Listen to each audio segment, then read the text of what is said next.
let me get the link now. We need like another half an hour. You said 9:15, right? Yeah. All right, good. We got 10 minutes. All right, hold on. Let me go get the link. My channel.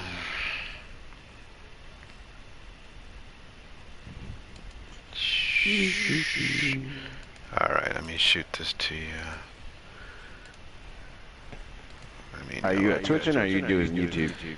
YouTube, because it's simple, it's easier, it's already there, and it's like boom.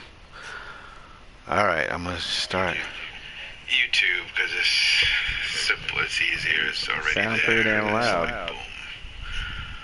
All right, I'm gonna start YouTube because it's simple, it's easier, it's already there. Testing, yeah, I can hear you. 1, 2, 3. All right, I'm gonna start YouTube because it's simple, it's easier, it's already there. Yeah, I hear you. All right, well just send out your link. All right. And then we'll have to copy it over. I'll do it too, but whichever one is the best quality is the one we'll copy over. All right, I mean. Yeah, I hear you. All right, well just send out your link. All right. You heard yourself, right?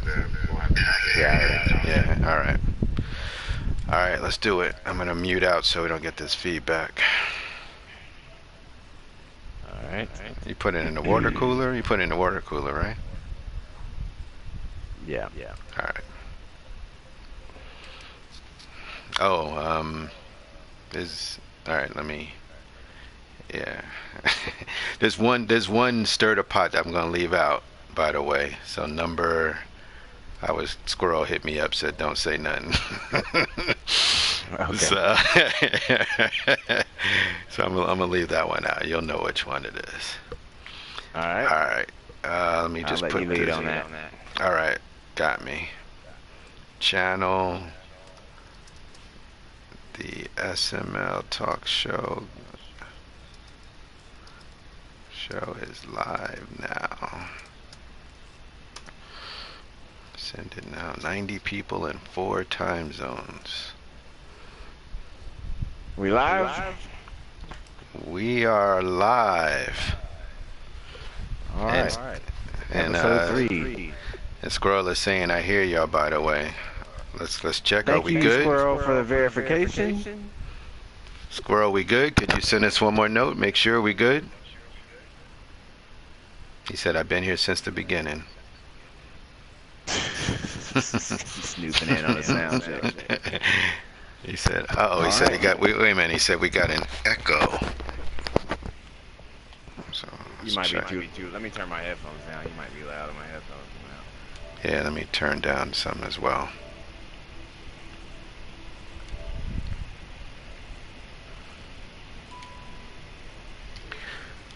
He said Monk got an echo.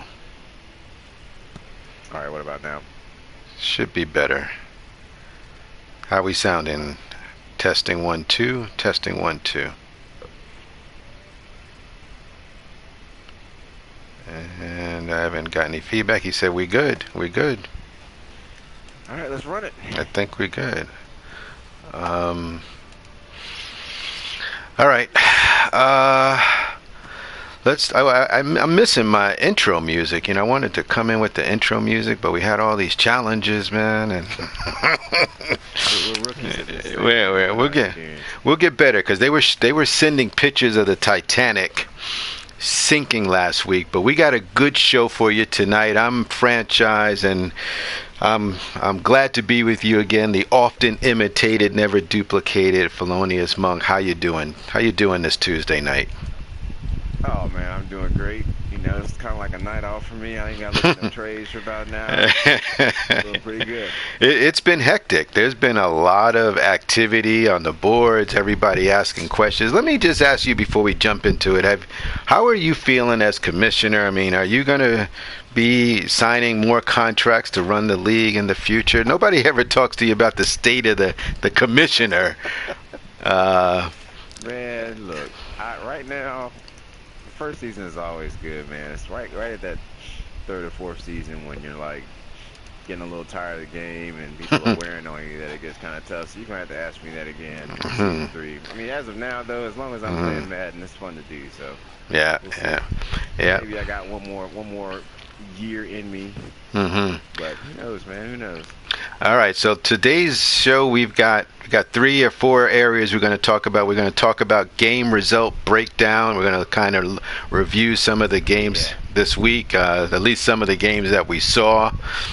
That's another conversation. The second thing, we're going to talk about the trades. There was a lot of player movement. I mean, it was obtuse, to say the least. It would not be the SML if it was not for a crap ton of trades. That's true, and I think a lot of people like to play in this league for no other reason other than to just be a GM. They don't care if they win or lose. They just want to dump a whole team and see what it turns out. Yeah, we're going to talk a little bit that. You're 100% correct there. And then the owner shuffle. It seems like inevitably every week we've got some shuffling of owners. So we're going to definitely talk about that.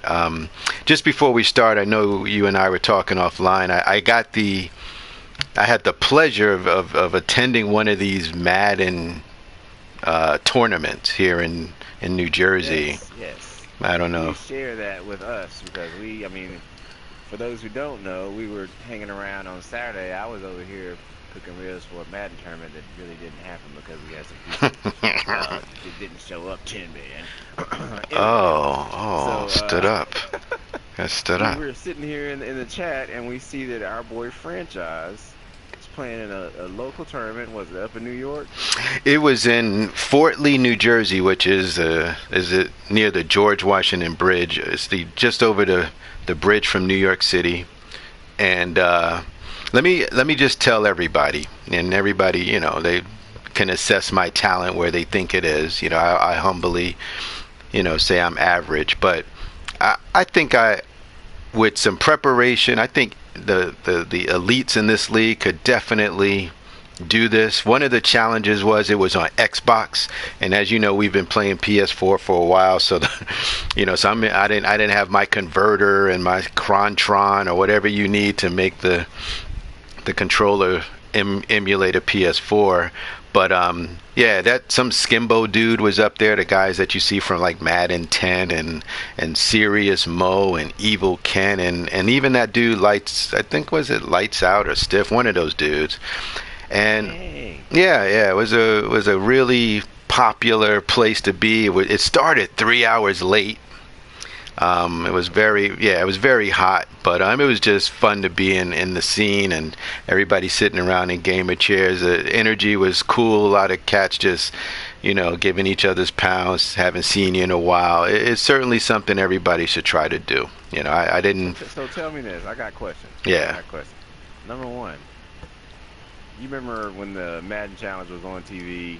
And these dudes are playing each other, and they would like make a big play, and they were getting all up in each other's faces and screaming, yelling. Was that type of stuff going on? Yeah. Well, just for TV. No. Well, see, if you can visualize it, the workstations were in a sort of against the wall, so you were facing it like you would face your TV in your house. 2 guys were sitting next to each other. They weren't sitting on the other side because it's 30 workstations. So you could see the cat calling your play. You're playing, so you got to flick the screen back really quick and make sure he didn't see what you were running, and then you set up your audibles before. You had to use team playbooks and 4-minute quarters. And it was at least 70, 80 guys. And so first round, it's single elimination. Once you lose, you out, or you can buy back in for another $45. It was $90 to enter. But yeah, there was some cats, mouthing, yeah, man, you ain't got nothing for me, man. You ain't got nothing. I mean, and then you hear a big roar in the corner, and everybody run over there to see what was going on in the screen.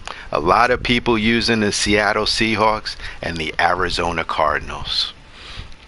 A lot of people. I always expect to see Seattle in there. Yeah. And they got like pretty much everything you need for your average Madden player who thinks he's good. They got the mobile quarterback. They got the beast secondary. So the Cardinals too, though. Like I said, Matthew can win a game for you. So, well, that's cool, man. I'm so glad that you got to experience that. So I don't know if everyone knows, but just let everybody know. Like, number one, how you did. And Oh man, what type of tactics you saw that were very common. oh well, I didn't do. I lost my first game in overtime. I hit a 56-yarder field goal, and to put it into overtime, I had to drive down about 25 seconds left against some dude named Tweezy. Real cool cat, and then he got the ball in overtime, threw a bomb to some dude named Nelson, and I was playing with the Cardinals and beat Patrick Peterson over the top. I was like, ain't that something? That was like karma.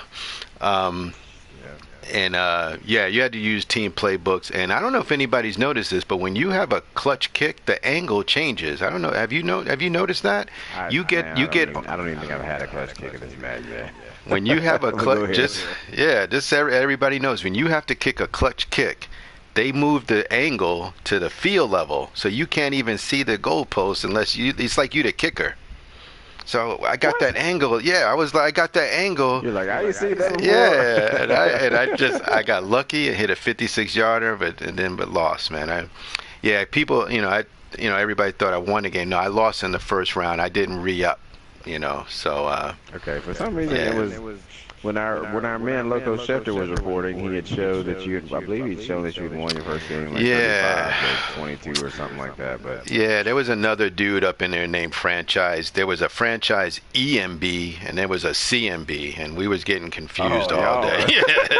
Yeah, so they was all messed up. I did see the EMB. I was like, hey, just the Cash Money Brothers like that. I thought the Cash Money Brothers was for life. Yeah, they confused him, man. But definitely something y'all all should experience. I don't want to take up too much time on that, but yeah. Cool. Good deal, man. Right. Good deal. Yeah, man. So you want to get into these games and talk about what we've learned? I'm just going to pull up this team schedule, this league schedule, and we can just go down. Yeah, that's what we're doing. On some of this stuff that happened over the past couple days of week one.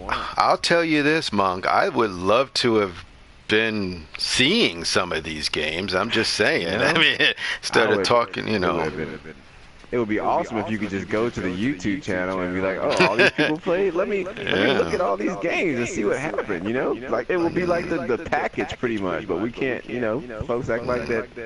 They're hiding that, man. I'm going to say this and then we can go to the games. Before, I was going to play this little stupid game with everybody and decide that, hey, if they're not twitching, I'm not twitching. But you know what? I don't care, man. I'm going to twitch. I twitch every game I play. And whoever, if people get stuff from it, they get stuff from it. If I lose games, because I lose games. But I'm going to be Colin Kaepernick, man. I'm going to set an example out there.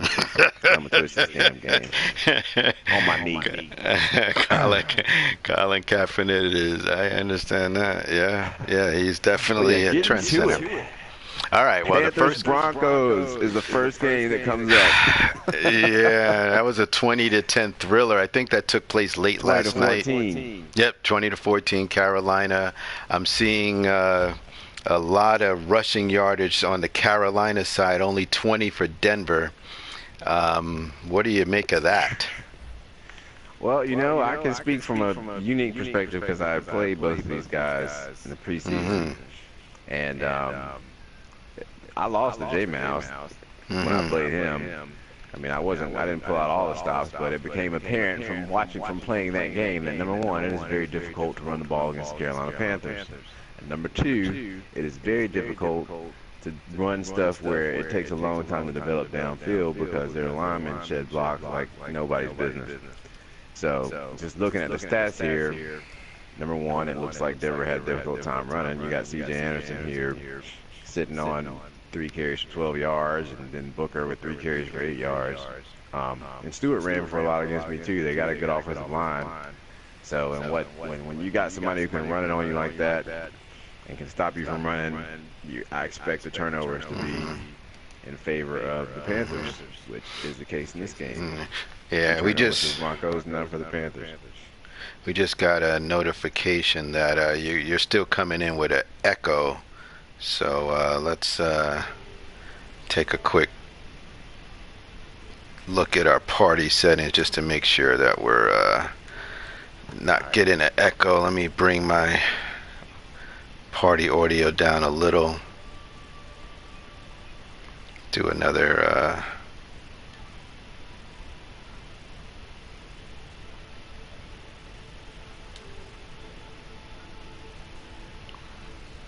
see if we get everybody good there. Yep, testing. Testing 1 2 3. How do we sound out there? Testing 1 2 3. Any better? Sound echo or no echo? Let's see. We got any feedback yet? Nobody said anything yet. Moving along. All right, let's move it along. Let's go. Yeah, I mean, looks like the Panthers played good ball control. The Broncos had a difficult They said better. time. They said better. Yeah. Okay. Broncos had a difficult time running, so I mean that's exactly what happened to me when I scrimmaged the Panthers. I can feel it, and it's something that I'm not looking forward to playing again. Yeah, they are in your division. We see Paxton Lynch had 2 turnovers and He's a rookie. Yeah. So we can expect that from him. And Cam had a decent day, right? A 131 rating, but he was 11 for 15. So he didn't miss many passes. He didn't. And you had to be on the lookout for those screens when you play the Panthers. It looks like Stewart had 42 yards on 2 catches. So look, man, this Panthers team is gonna be tough, regardless. They're built to run. They're built to play ball control football this year. So they're gonna be a tough out. But that result was surprising in a way, but not surprising in a way. Still early. Let's see what happens. Okay. All right. Let's get to this next game. Bills Ravens.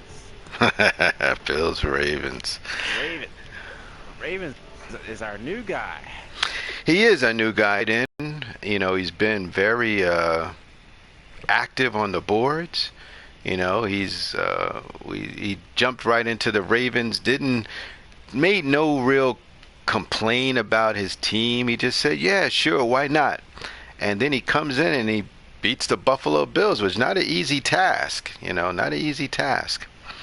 Yeah, I mean, I like him. I like anybody who comes into the league and is active and doesn't shy away from talking in the chat. And I know the chat can be pretty obnoxious sometimes, but come on, let's talk. Anyway, outside of that, I mean, traditionally the Bills owner KP is, he's not one of the most successful owners in the league, but he hovers right around 500 and sometimes above 500. So beating him is a good stiff test to come into the league, and it looks like it looks like another balanced effort by the winning team. 218 yards passing, 126 rush yards.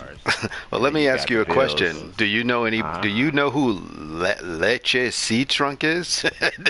Do you know who that is? I don't know who any of these dudes. I don't know who any of these dudes are. Who've done stuff for the Ravens in this game. I don't know who Leche C-Trunk is. I don't know who. I saw somebody else's name and I was like, who the hell is that? Yeah. Well, Savage. Why is Savage playing? Why is Tom Savage playing quarterback? What happened to Joe Flacco? These are some good questions. I don't think so. He went with Tom Savage. He didn't throw a pass. He didn't throw a pass.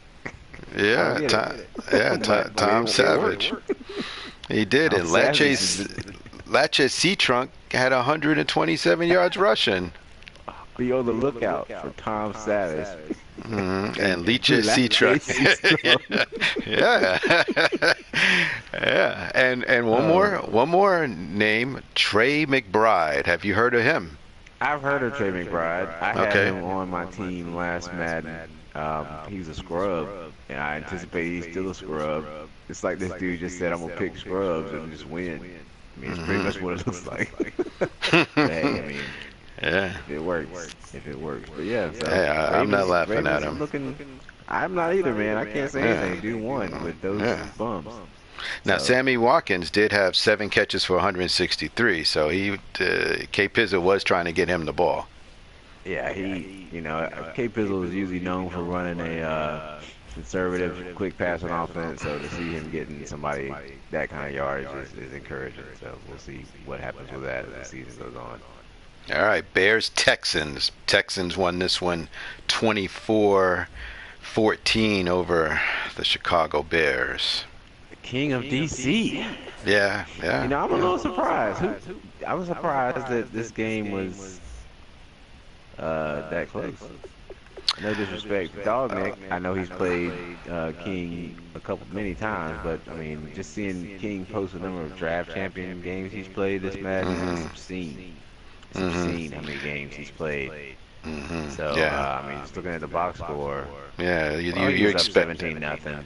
Yeah. Yeah. Fourth And then quarter. Chicago Yeah. put up 14 in the fourth quarter. So I don't know. I mean, it looks like We, we looking at expecting the more. turnover Were you? margin. Were you? Let me just say what you're thinking. Were you expecting more? I expected King to put up 30, 40 points real easy. But I mean, just looking at it, he played Mike Vick. Yeah, it didn't cover the spread, is what you're saying. Brock Osweiler threw one pass. Mike Vick was 16 for 24. And Jay Cutler had a perfect QB rating. How did this happen? I'm a little confused about how we ended up where we're at. I think 2 turnovers. I saw 2 turnovers. 2 turnovers from the Texans. You're right. You're right. You're right. How did this happen? And again, if we had video, we could actually make that determination. Yeah, but we don't know. But well, anyway, the Texans won. King pulled out some draft champions magic and won the game. Don't really know how that happened. All right, next we got the Philadelphia Eagles and the Cleveland Browns, and this looks to be a lot of points scored here by the Eagles. Yeah. My man clutching those Eagles, man. Yeah, what's oh my gosh. Is this something we should be afraid? I mean, should we be afraid? I mean, this is a lot of points. It is a lot of points. I mean, the Browns had negative, and let's address the key point here before we even get into the points. Let's talk about the fact that the Browns are Smiles, who went to the Super Bowl how many times last night? I can tell you personally, he went through me twice, so. Okay, I know he was there at least twice. So, yeah, and he was in the NFC Championship game a third time at least. So. Yeah, and it's 38-15. Now, what I will say is, and we'll address this later on, is that immediately after this game, he went out and got a quarterback. So that probably has something to do with it. Yeah, we're going to talk about 12 rushing yards.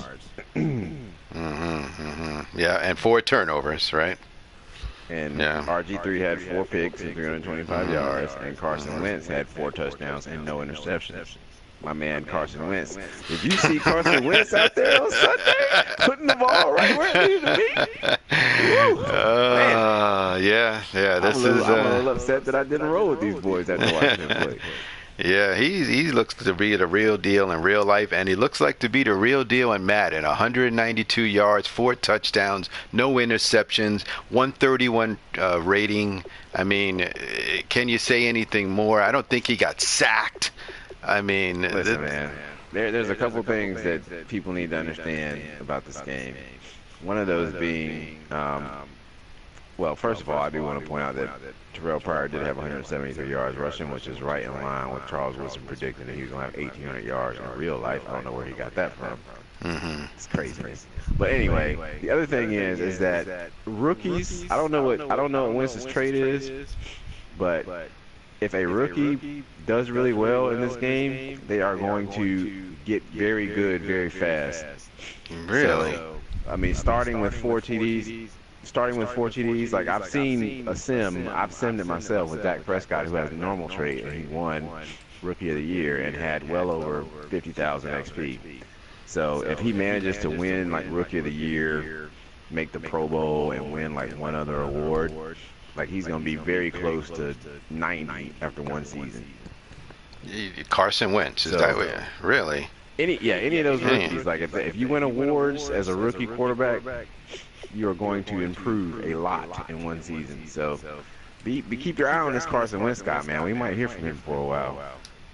Wow. All right, we're going to have to watch that because that was a great opening performance by the Eagles. All right, let's go to the next one, which was the Tennessee Titans and the Vikings. Is this a surprise? Yes. We've heard nothing out of Tennessee camp. Right. Yeah. All preseason, not one word, except for a rumor about a trade, like when the rosters first dropped. I've not heard of anyone playing. Actually, I know Harvey played. The Titans and the Packers had a inter-squad scrimmage. I remember that. But other than that, I've heard nothing out of Titans camp. And they come in here and they beat the Vikings, and they beat the Vikings. Yeah, they beat them pretty bad here. And I'm looking at the total yardage. I mean, it's just 9 yards rushing, and we know AP is no longer there, right? But McKinnon is still there, right? Yeah. Mariota outplayed Aaron Rodgers. Yeah, this is a surprising. Yeah, I didn't see this coming. Now there was wait, look at this. DeMarco Murray had 9 catches for 221 yards and 3 TDs. Catches. That sounds like some screens. Yeah, that's definitely heavy on the screens. 224 per catch. I mean, this is intense. Screen alert when you're playing the Titans. This is intense. Yeah, and there was some. Again, we heard rumors that there was some type of fog on the field, that they couldn't see the perimeter or the side of the field because of the angles. This may have impacted the Vikings' ability to defend those wheel routes. That's what there's a report coming out of that game that was what we. That's it. Yeah, so that might explain the 9 for 221. That is not. Anyway, that is not what I expected to see. Yeah. And whatever it was, screens or wheels, I need to get in the lab if somebody can do that with a run. Yeah, that's scary to me. So I need to go lab that particular HB wheel. All right. Let's go to the next one. The Cincinnati Bengals against the new owner, Ty 91, Jets. Jets. He didn't do as well. Yeah, no. But, I didn't expect a lot from Ty. I know a lot of you don't know about Coach Ty, but Coach Ty, as far as job experience goes, from my conversations with him, I believe the last head coaching gig he had was maybe a college gig 7-8 years ago, and the Jets decided they were going to hire Coach Ty to lead them. And the one thing I can say is that if you sit in an interview with Coach Ty for 5 minutes, you'll see that enthusiasm coming through, within 5 minutes. And that enthusiasm, I guess, got him a job. So it sure did. It sure did. Hopefully that will lead into a passionate owner who makes the right moves, and we see come up from the bottom to the top like we've seen so many times before. I'm happy to have him, but right now, I don't know. Yeah, he's got some work to do in the AFC East, which is a tough division. You got Teneman, you got Peter Truth over there, and it's just obviously K Pizza with the Bills. And Matt Forte, I see here 8 carries, 10 yards. Do you want to get him the ball more? I mean, is that something that you might want to build around him? I mean, how do you get this thing sparked? You kind of have to, but at the same time, like if I had a player like Forte on my team, I would be looking at, you probably can't trade him at his age, but trying to find somebody behind him, especially if you're not expecting to be good, because all that experience, all those stats you're doing, and all that feed you're doing to Forte is not going to get you anything in the long run. He's going to fall off, and then you're going to be left with somebody behind him that you have to build up next year when you can start that process now. I mean, it looks like he got 8 carries, he got 3 catches, but it looks like Coach Todd is going to have to. And it didn't look like any turnovers, so it looks like he's just going to have to figure out how to take advantage and make some big plays. I think he just played a bit too conservative in his first game. Yeah, yep, and maybe we're discounting the power of RJ with the Bengals. Maybe that's something we need to look at. Maybe he's just saying, "Hey, I'm just that good." Maybe that's what we're missing here. Yeah. It could be. All right. So we'll figure it out.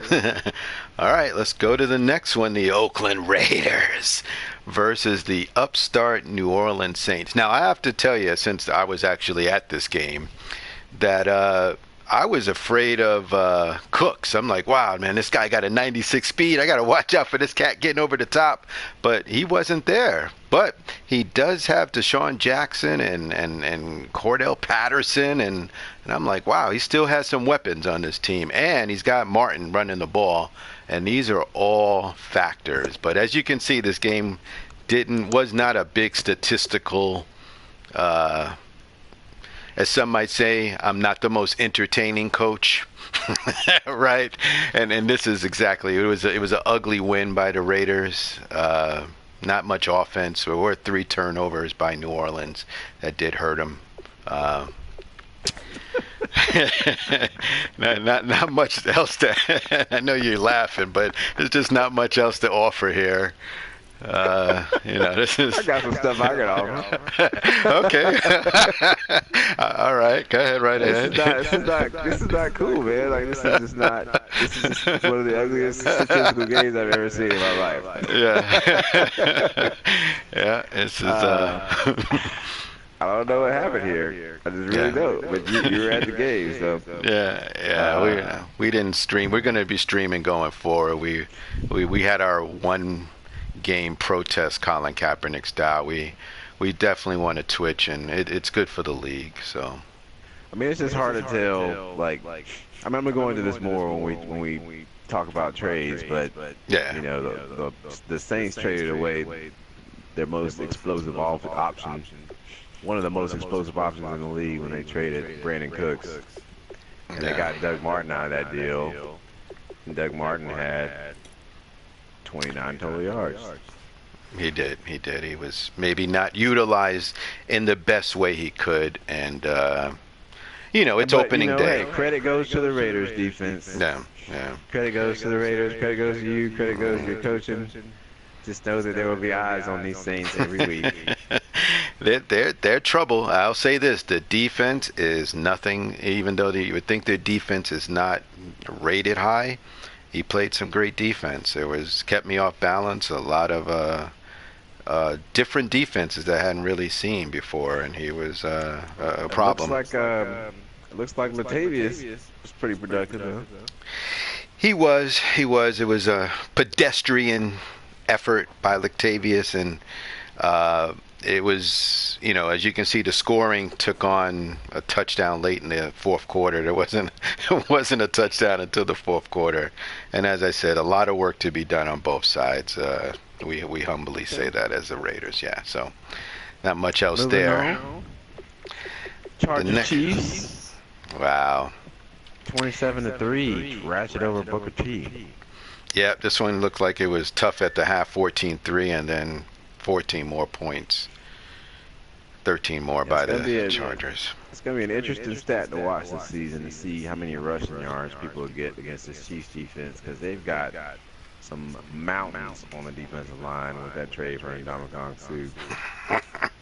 Yeah, you just got to figure out how to use him. I don't know if he's playing a 3-4, but he's probably want to play a 4-3 with those guys, right? I mean, get those cats on the field. I mean, from what I've seen from Booker in the preseason, he's brought back that wide 9. Ah, he's back, huh? So, and I can tell you firsthand that the wide 9 is not a bad defense on this game, especially when you got some defensive tackles that can shed. So it's gonna be interesting to see what people are doing. I mean, in this game, it looks like Melvin Gordon had 11 carries for 34 yards. So he had 2 TDs though, but 11 for 34 is not what you like. No, and we're seeing actually came into the chat talking about how he couldn't run. So I don't know if it's because of Booker or what. Really, yeah. So he was trying to run. It looks like it, right? Yeah. But it looks like he threw the ball pretty good. Well, wait a minute. He spread it around. Spread it around a bit. Keenan Allen. Old man Marcus Colston.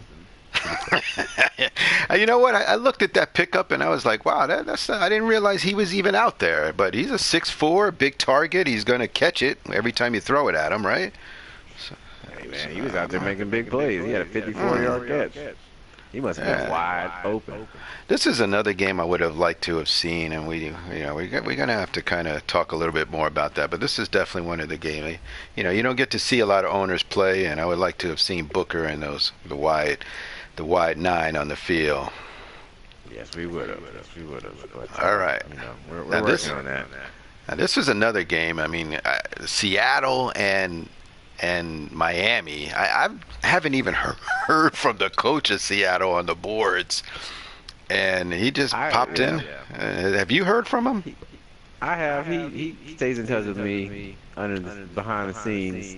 Files complaints with the league office about people getting cut from his team and stuff. He was actually, instead of preparing for opening weekend, he was actually at the was it the Tennessee? Who Virginia Tech play this weekend? Was it Tennessee, Virginia Tech? Tennessee, yeah, I think so. Yeah. Yeah, he was at that game. He was caught on camera at that game. Oh, really? Instead of prepping for his game, but apparently he didn't need it because he just came to work and won. Yeah, yep. He had a shutout going into the fourth, and 13 points. That was a big 20 points scored in that fourth quarter, but he pulled it out. A lot of turnovers in this game. I see 6 turnovers. Well, you can't expect continuity on offense from the Dolphins or on defense from the Dolphins because they traded their whole roster away. Like, they don't have anyone on their roster who was originally on their roster except for Ryan Tannehill. He's out here throwing the dudes he probably just saw for the first time. Yeah, I see J.J. Nelson is on the roster, and Jordan Cameron, who I think did he just leave today? I think he was traded today or something. I can't keep up. Yeah, Niall Davis and Chris Conley, Chiefs. Yeah, it's a smorgasbord. Devontae Parker, he was actually. He was already there. AC Leonard was a free agent pickup. So I mean, these guys are. It's like a pick-em.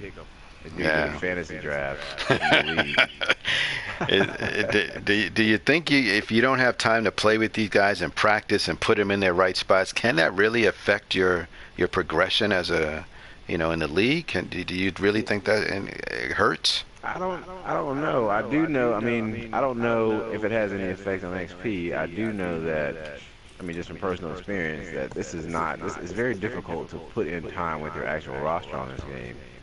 So, I mean, these guys, I would be surprised if Coach Tim Man or Ryan Tannehill has any timing with any of these dudes he's playing with because he can't have much time with them.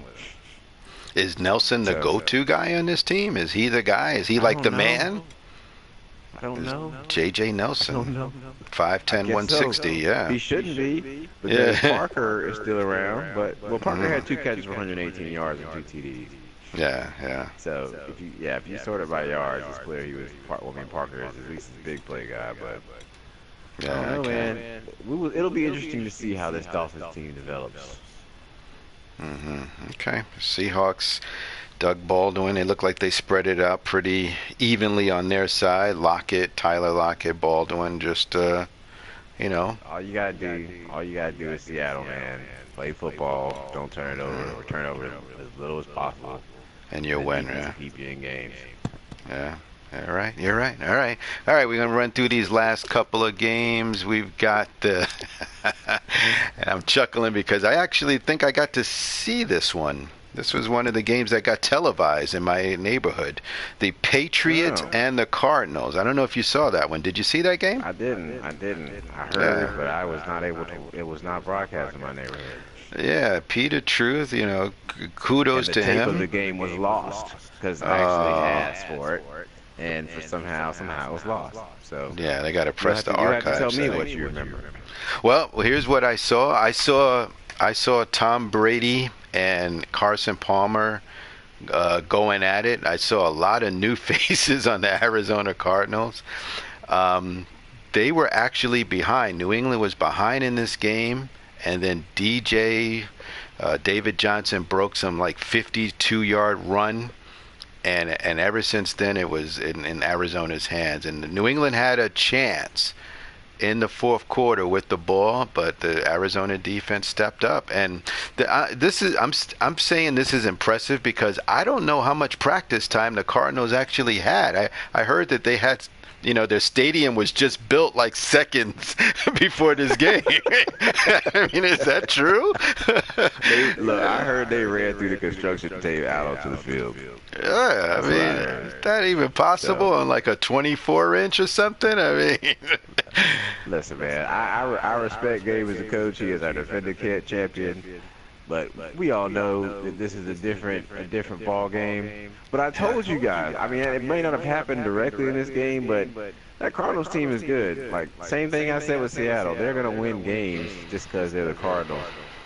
And they're a good team. But yeah, I mean, he didn't even have time to test to see if his turf was up to standard. He just ran out there and played the game and came out with a W. Now, luckily, he's against one of our players who is just getting back into the game, so that may have played something into it. But it'll be interesting to see if he's able to win some games against people that have been putting significant time in. This is true. 130 yards from David Johnson does make your life a lot easier. He did put the ball on the ground once, but that big 50-some-odd yarder, I think that's how long that run was. Yeah, 55-yarder was the difference. All right. Good deal. All right, and I think our last game, we got two more here. Wow. Washington and Pittsburgh. That was the Monday night early game.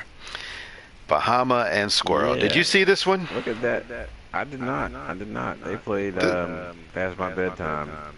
Yeah, some type of weird time zone stuff. Yeah, I believe this game also was televised, right? I think it was televised. Was it? I don't think it was. No? Because I also requested tape of this game and have not gotten not seen it. Very. Believe that it was not broadcast. Very disappointing here. So we can't talk too much about it. I see a lot of yards. A lot of yards here. I played both of these guys a good amount. It looks like they both tried to run the ball a good amount, and unfortunately, Le'Veon Bell, I haven't seen 20 carries in this game, and he had 20 carries for 73 yards, and Keith Marshall had 16 for 162, 10 yards a carry.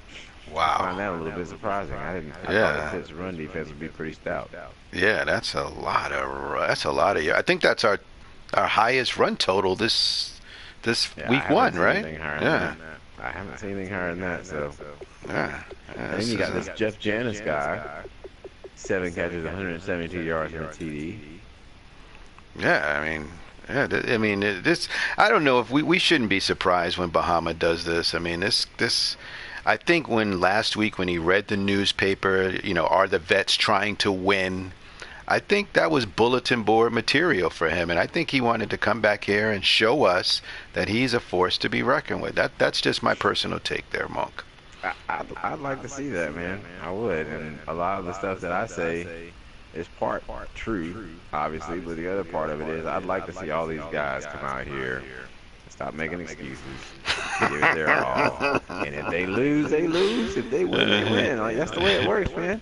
Yeah, I don't want to hear I ain't trying when you lose. Yeah, I got you. So I like to see the old Bahama coming back, if that's what this means. But we won't know against Squirrelbird because Squirrelbird ain't done tinkering. We'll find out later on. Yeah, he's still building his scheme. Is that what you're saying? I don't know what he's doing. He's probably out trying to trade Le'Veon Bell right now. So I don't know if he's building a scheme. I don't know, but I don't think this is the best that we will see of Squirrelbird this Madden. So we'll see. Well, he moved up to get him. So Le'Veon Bell 20 for 73. I'm sure he definitely was trying to run the ball there. He's the ultimate trade chip. But yeah, giving him the ball is the right step. He's just got to figure out how to do it efficiently. All right, and our last game that we actually was just about a couple of hours ago. I don't know if you saw Rams 49ers. I did see the fourth quarter of this game. And some people are shocked. I mean, should we be shocked? I mean, I'm somewhat shocked because I've played lines a bunch of times, and this is supposed to be showtime for him. This is supposed to be the girly coming out party, and he didn't really come out. No, there were.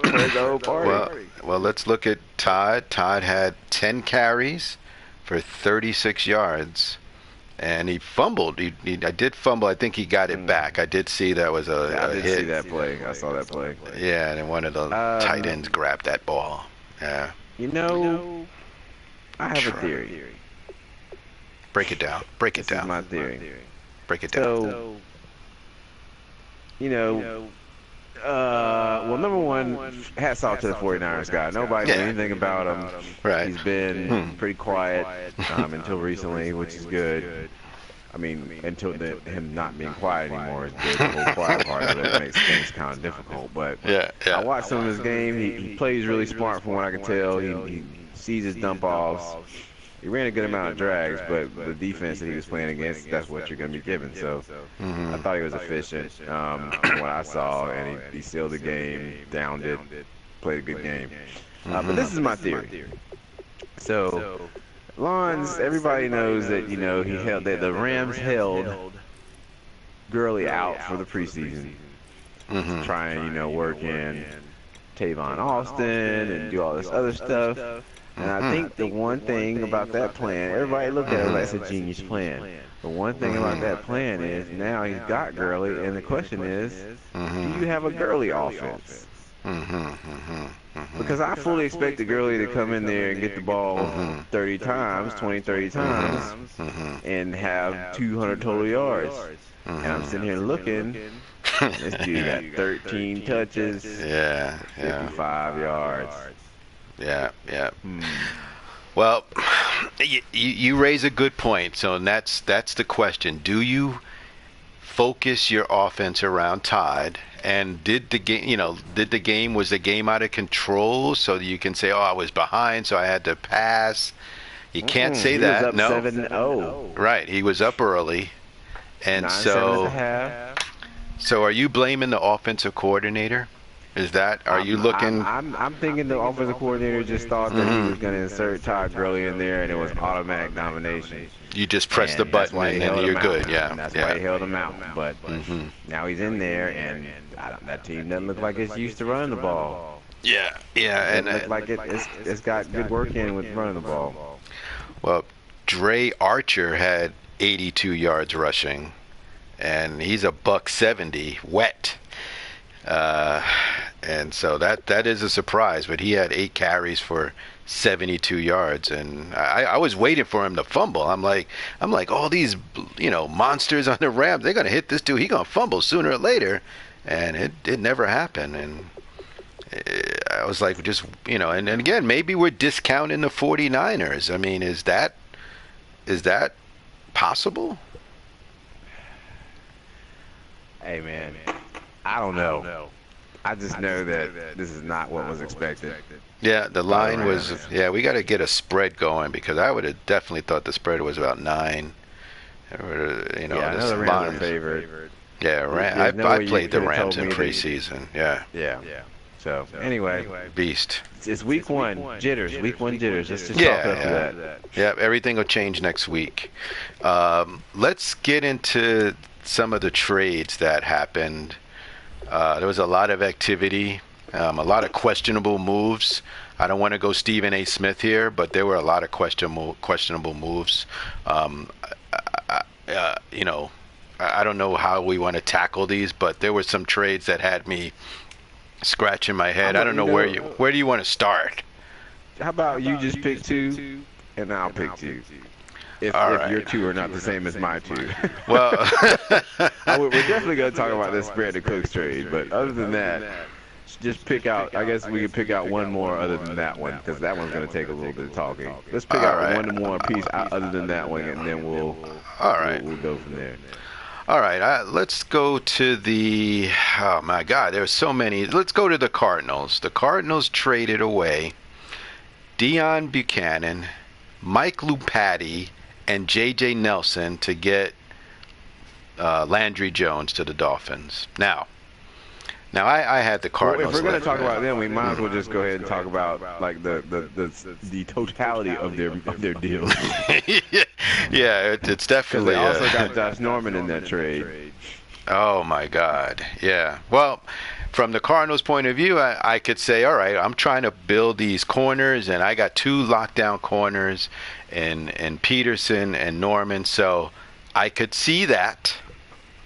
I don't know if I'm the Redskins. I want to be trading away Norman when I got Des Bryant that I need to be dealing with. I got Beckham I got to deal with. You Yeah, know. well, see, this is, let me tell you what I know from inside the Redskins camp, and that is that they have hired this trainer.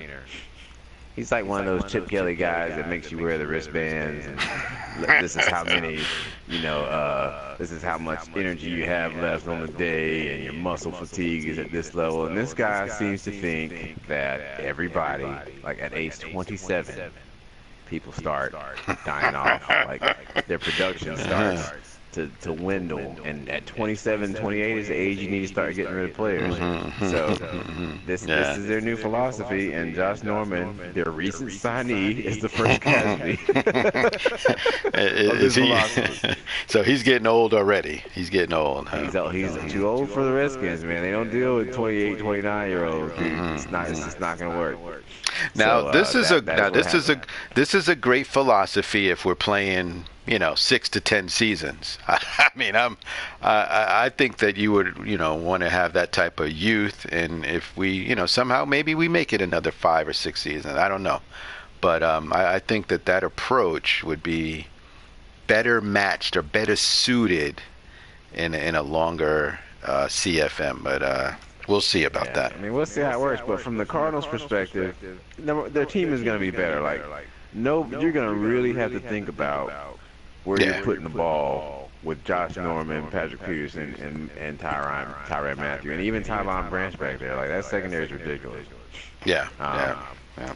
But the thing to watch is, and I don't really have any way to do this because we haven't gotten team reports yet. How is this going to affect him financially? Like, what is their cap penalty going to be from trading away the whole team? Like, they've traded so many players. I don't know. And, we had a cap report done by one of our resident cap experts, Polo, who says he thinks the Cardinals have possibly, before the trade, had about $15 million in cap space. And we know what Josh Norman makes. So, I don't know what's going to happen, man, but you got to know your finances. So I hope that's not hope it's not an issue. We'll see. Well, that is a part of this game, right? The ownership part of it. And going into that trade, we're showing they had 7 million. They've got a 7 million penalty right now. They've got about 10 million in free cap space, and they've already got a cap penalty of 12 million for 2017 already. That's a lot of money that's just tied up. It is. So I mean, and your quarterback and Monk, your quarterback may retire at the end of the season. I mean, the thing that really saves them out of this deal is that Washington is stuck with that big Josh Norman bonus, just looking at their salaries here. But even still, I mean, we'll see. We'll see. Their quarterback retirement is probably going to save them a little bit of money. Right now, they seem to be not too bad in cap, but that $12 million penalty is going to pay to bite them. And for some reason, I don't feel like they're done on this trade market either. Well, the Redskins got a $21 million cap penalty for 2017. $21 million. That's serious. Well, a cap penalty is not really going to bother that team because he's not going to have anybody on anything but rookie contracts. Yeah. He's going to cut all these young dudes. Kerrigan will be gone. Right. He'll be going a week. Trent Williams will probably be going another week. I think Reed will hang out, but a lot of these older guys are going to be going. Goodness, Pierre Garçon's making $11 million. He'll come off the books, but yeah, he's not going to. All these dudes, he'll have like 8 rookies, and all of them will be making less than $2 million a year. So half of this cap will be cap penalty, and the rest of it will be bargain deals and young players. Yeah, that's true. And the second deal, I guess, that'll be my 2. I'll take those as my 2 right there. So tell me what what the F is going on trade was from last week. So the trade that reverberated throughout the league office last week was this deal involving Brandon Cooks to the Bucks. So just so people can know the history of this trade, it began with Brandon Cooks for Charles Sims in a first, the backup running back of the Bucks in the first, and this immediately made red flags go over. Like we've got these sirens in the league office, and when that trade came to the league office, the sirens were just like blaring all over the office. Like you would think there was a fire, but it was just like nonsense. So, the league rejected that, and then they came back with this Doug Martin, a first, a free agent pick for Brandon Cooks and Mark Ingram, which is not a trade I would make. And why is that? Why is that? People would make because, we're looking at it from a talent standpoint. Like Doug Martin is a top 5 back on the game, but he's not like a substantial upgrade, I don't believe, over Ingram. Like if you have a horrible running back and you get Doug Martin, that's one thing. But Ingram, he's better than Ingram. But looking at his age, being in that age range where he's not going to necessarily improve, he's just not that much better than Mark Ingram. I don't think that you can plug Doug Martin into an offense that already had Mark Ingram and you're going to rush like 400 or 500 more yards. But on top of that, you traded Brandon Cooks, who is the fastest player on the game, and he is the only player on the game who is that fast who can actually play football. Like he can catch. Like he's got 80-something catch in traffic, like high 80 catch, like 84, 85 catch in traffic. You got a unique player who's 22 years old with quick trait. And as I was just telling you guys about the quarterbacks, if this guy has a good season, he is going to ascend into one of the best wide receivers in the league. So when you're trading something like that, you got to make sure that you are getting something back like that. And what he got back was not that. A slight improvement over his running back, a couple of dice rolls on some picks, and we'll see how it works out. But what's more important here is both of these guys are long-time owners. We don't want to be in the business of trying to restrict people from building their team so long as there's equal assets going in and out. But this is a trade that is going to make the Bucs a dangerous team with Mike Evans on one side and Cooks on the other side.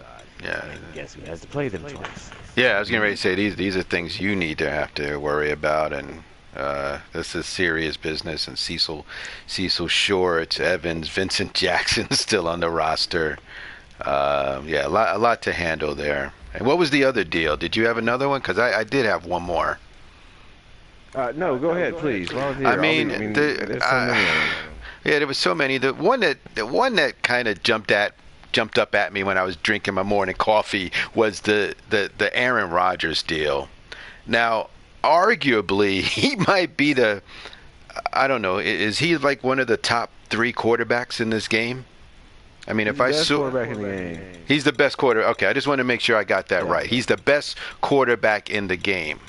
And when you pick the Packers, right? When you pick the Packers in the draft, you're like, I'm pretty sure that has a lot to do with why you took the Packers, right? Like, why else would you take the Packers?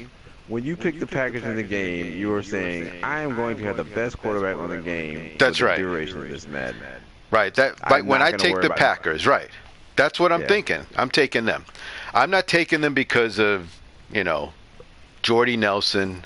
I'm not taking them because of, the running back, Lacey. Now arguably, you could. Now here's my whole thing with that trade. If you wanted Adrian Peterson, I'm going to go Stephen A. Smith here. If you wanted Adrian Peterson, you have a back. You have a back who's younger, 5'11", 234, with a truck. This guy got a truck of 88.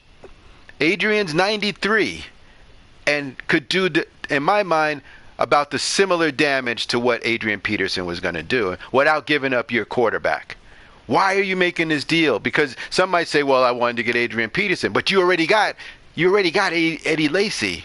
Or is it the younger quarterback, Teddy Bridgewater? Is Teddy Bridgewater the next coming of Aaron Rodgers? Talk to me. Talk to me. I mean, to piggyback on your point, and I didn't really think about it until you just broke it down like that. But to piggyback on your point, like when you picked the Packers, you had a really good pick, okay? Yeah. And to hear Billy Harvey say why he made this trade, it is because Adrian Peterson fits his scheme a little better. Why do you pick a team that fits your scheme? Yeah, I mean, You can pick a team with a exactly. running back that can play defense. That has a You better could have defense picked the than Minnesota Packers. Vikings. You could have picked the Vikings at that point. They were there. I don't get this. I gotta go Stephen A. Smith. I mean, I'm just I'm totally interpolated. I gotta go Stephen A. here. I'm interpolated. I'm impertolated and interpolated. I mean, this is ridiculous. I don't understand.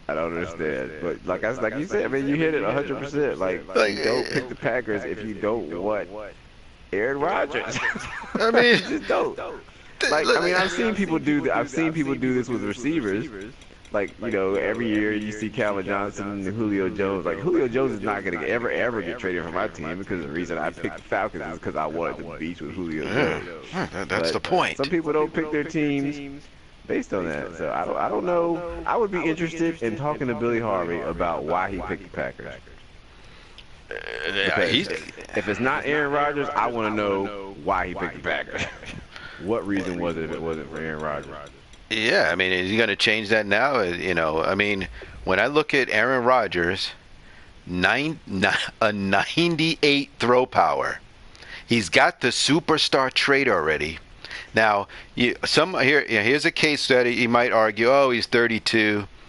You're going to get 3 years out of Aaron, minimum. Guaranteed. Oh, yeah. Yeah, he's not going in. 94 medium, 96 short. 95 on the run. Play action, rolling right Harvey, 95 with the play action. I mean, he needs a 97 overall. He's the best quarterback in the game, and then Adrian Peterson may retire next year. I mean, don't know what to say, man. There's no explanation for and I'm gonna go, Steve. I'm sorry to interrupt you, Monk, but one more thing. It's in the division. You traded him to. You traded him in the division. You just sent him to the A. Yeah, you just. Yeah, yes, exactly. You just sent him to the AFC North. So this is what's gonna happen, okay? This is what's so funny about this trade. So after Adrian Peterson retires or gets old enough that he's not good anymore, which is going to happen. Like, he's going to drop next year or some, and then he may retire the year after that. He may stay 2 years, but he's not going to be the same player. And Teddy Bridgewater, you know, will be getting better. Meanwhile, Polo going to be sitting over there with the best quarterback on the game still. And Randall Cobb, who's 26, who's great. And this receiver who's 26 years old. Yeah. Just beasted with two dudes who are going to be beasts for all of Madden. Meanwhile, he's trying to make Bridgewater what he traded, and Peters is gone. Yeah, I forgot about Randall Cobb. the 92 speed Randall Cobb. I forgot about him because he gave him up too. Because Jordy's also going to retire. Now, mind you, about this little scheme comment, in the history of Billy Harvey coaching, I have never, ever seen Billy Harvey had anyone who is even remotely mentionable as a rushing leader. Like, we all know what he does with the ball. If he had traded Aaron Rodgers for Kobe Fleener, I'd be behind this trade 100% because he loves to throw to Kobe Fleener. But this dude doesn't run the ball like that, man. Yeah, anyway, I've never known him to be a ground and pound guy, but we'll see. He's coming. Maybe it's different. Yeah, he's just gonna run screens all day. This is true. Maybe he'll show us. This is why we're the media. So we just got a request to show the Kansas City Chiefs cap situation along with the Miami Dolphins cap situation. There seems to be. The Chiefs are looking. Oh, the Chiefs have 151 million in salaries right now, and only 155 million cap. There's only a little bit of space there. Yeah, not a lot of room for the future there for the Chiefs and the Dolphins. Dolphins got about 10 million in free space, even though with all those moves. But he's got a he's got a $32 million cap penalty coming in 2017. 32 million. Who does? This is the Dolphins. Yeah, if you can, you can see the future, and they got 32 million tied up in penalties for 2017. I'm glad I don't have that. Yeah, this is the ownership part. This is kind of the part we don't talk about. We talk about schemes. Well, those new owners out there who have not done this before, we don't babysit when it comes to financial stuff. You're not going to go in there and change numbers, are you, Commissioner? Yeah. No. We're not clearing cap penalties. None of that. And there have been instances before where people have run up against the cap and haven't even been able to sign like minimum salary people. So if that happens, you're gonna have to start cutting people so you can reach your roster minimums. Like there's no assistance with that. Nobody forced you guys to go out there and be all trade happy. So, yeah. Hopefully you had some cap gurus in there who did your math for you. But yeah. All right. We'll see.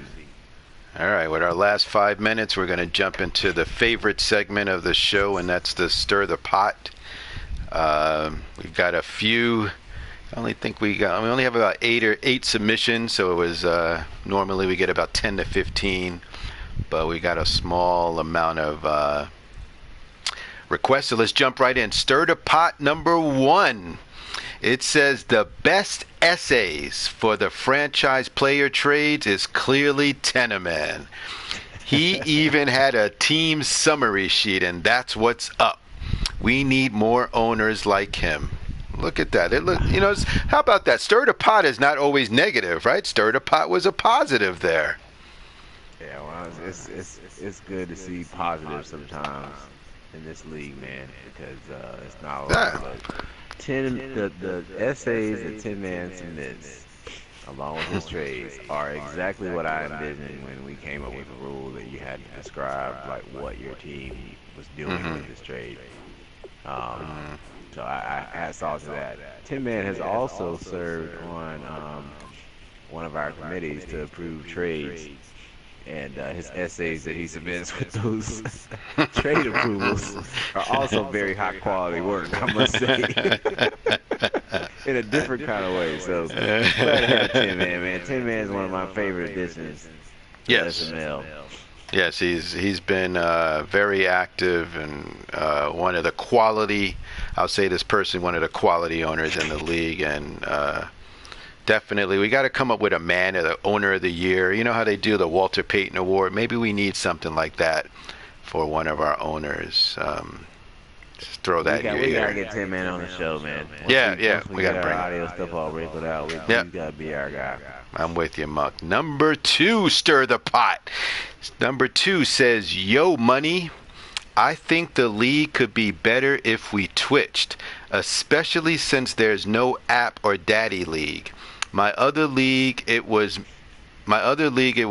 you must or you got bumped. So we can stay involved for the long haul. Feel me? I'm relatively new, but I don't want to say anything to disrupt. Guys be yelling and screaming too much. Also, what is the 4th down rule? I'm confused. One more thing. What is the ruling on next season? Will I always have this team? I like the guys in the league. Are you sure this is anonymous? That's pretty funny. Yeah, there's a lot there. Well, if it's like last year, you won't have your team, but just like anything, team selection for next year is up for debate. So we used to do, as you know, we used to have a priority thing where if you played through the first Madden, you kept your team for the next Madden. I'm not opposed to, considering something like that again, but it's really going to come down to what you guys vote on. So, with regards to Twitch, however, I am all for Twitch. And my initial reaction when everybody was shooting down, and just to be clear, the poll on Twitch was not you get paid a certain amount of money. It was, can we think of some way? I mean, it was, can we incentivize twitching? Period. That's all it was. And that got shot down. So now we're in a position where there is no mandatory twitching, and I'm trying to be nice. Like, I don't want it to be a situation where I'm like, you must twitch, because everybody has their little I lag when I twitch. I can't be twitching. So I don't want it to be a situation where it makes the game unplayable, but at the same time, people need to twitch. So at first I wasn't gonna twitch, but I changed my mind. It's more like this league to me. I've won enough. I don't really care. I mean, yeah, I do want to win, don't get me wrong, but at the same time, it's a situation where, I want some exposure for the league. I want people to see games. So I'm just going to switch on my games. And if it results in me losing a couple more games, then, hey, it is what it is. But switching is essential, I think, and I'm going to set the example. Yeah, I'm with you, Commissioner. I'm going to jump on that bandwagon and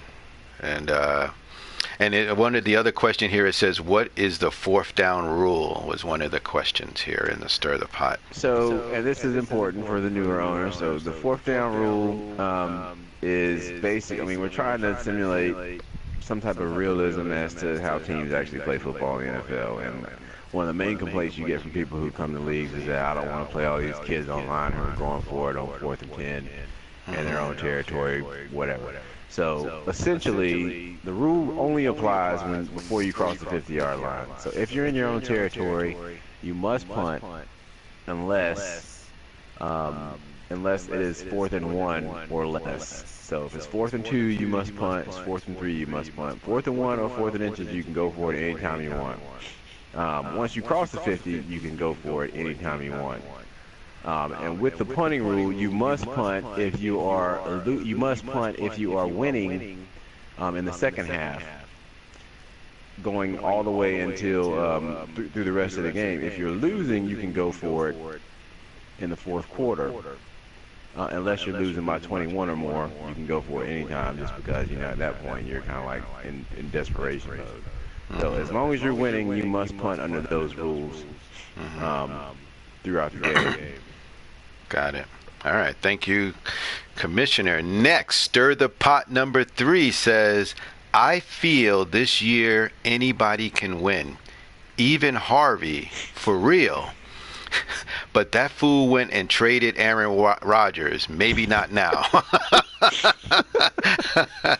Well, they're definitely echoing some of the thoughts we just shared, and we're not going to beat up on the Packers owners right now, but there you have it. I wouldn't go as far as to say that I will say that I think the field of people that can win is much larger than it generally is.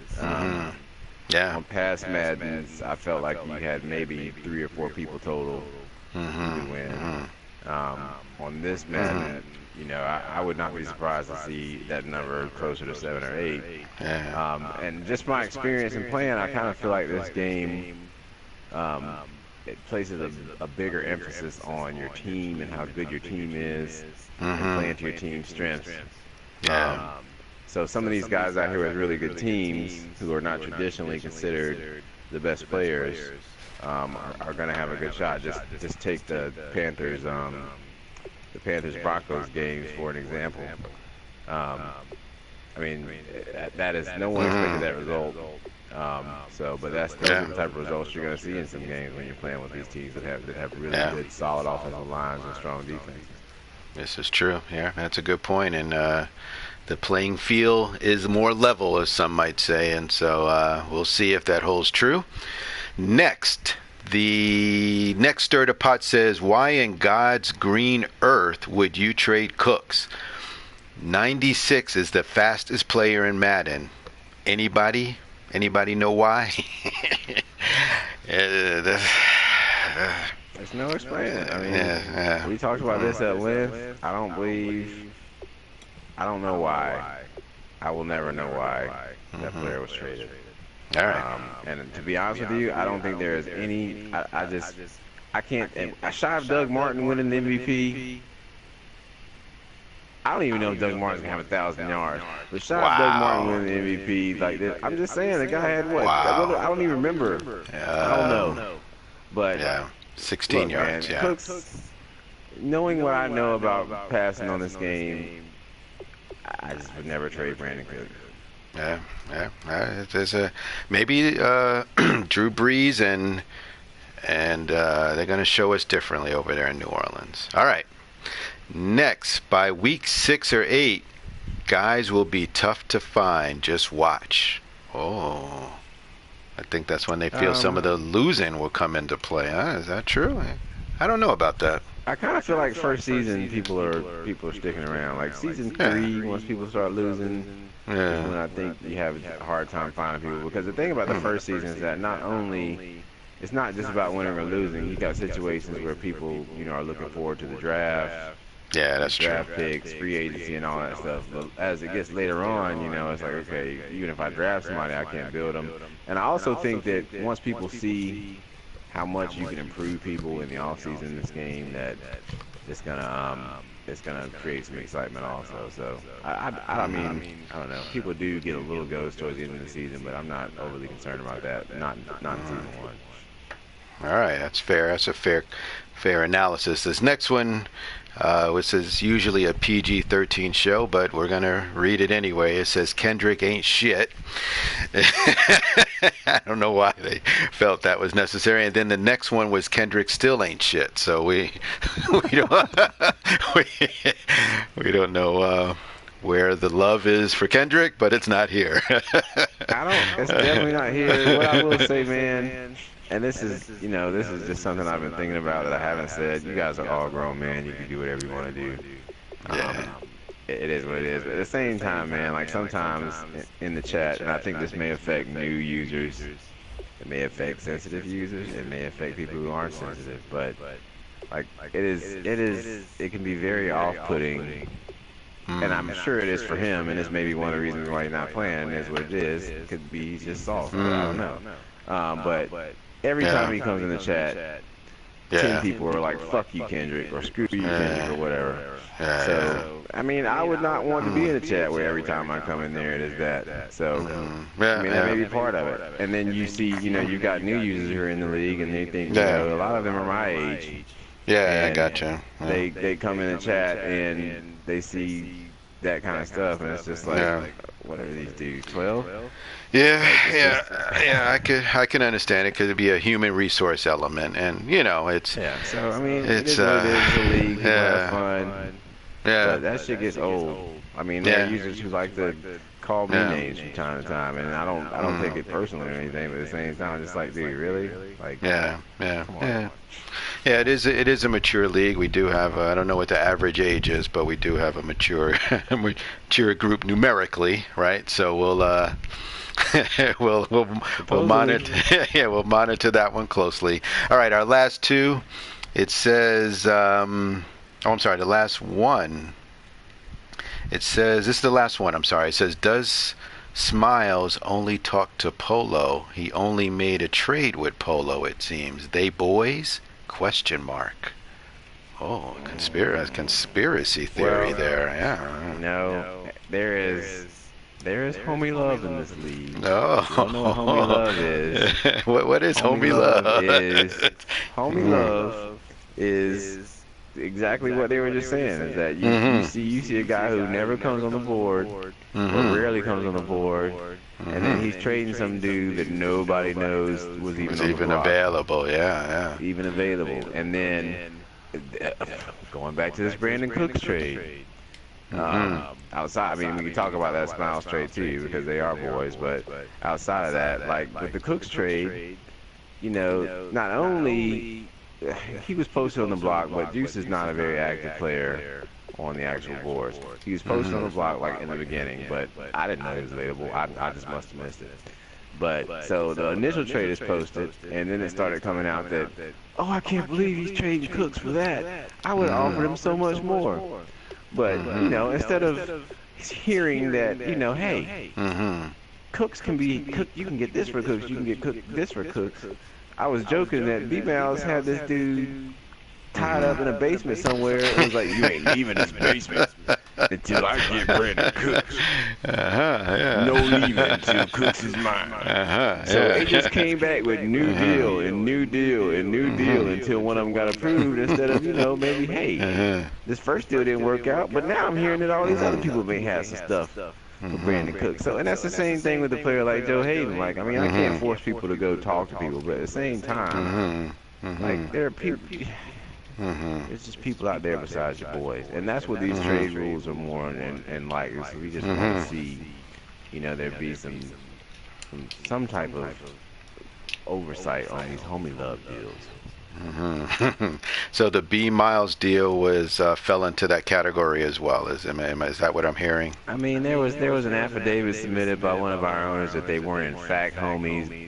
He was just homies with his brother or something like that. But if you homies with my brother, you homies with me. So yeah, homie love. With a little bit of kidnapping and false imprisonment going on. Wow, that was all right. Well, these are things we're going to be watching real closely going into the future. I think that is our last of stirring the pot that we have. I think that's going to end up being our conclusion here for the show. I don't know if you had anything else you wanted to add. I don't. I need to go get some work done, some Madden work done. Always good. Still on the show with you, man. And next week we will have a little more insight into what's going on in this crazy league we're in, buddy. All right, we're hoping everybody twitches and get your Twitch accounts into the league. And we're out of here for the MSL Chalk Talk episode 3. Thanks for joining. Peace out, gents. Later.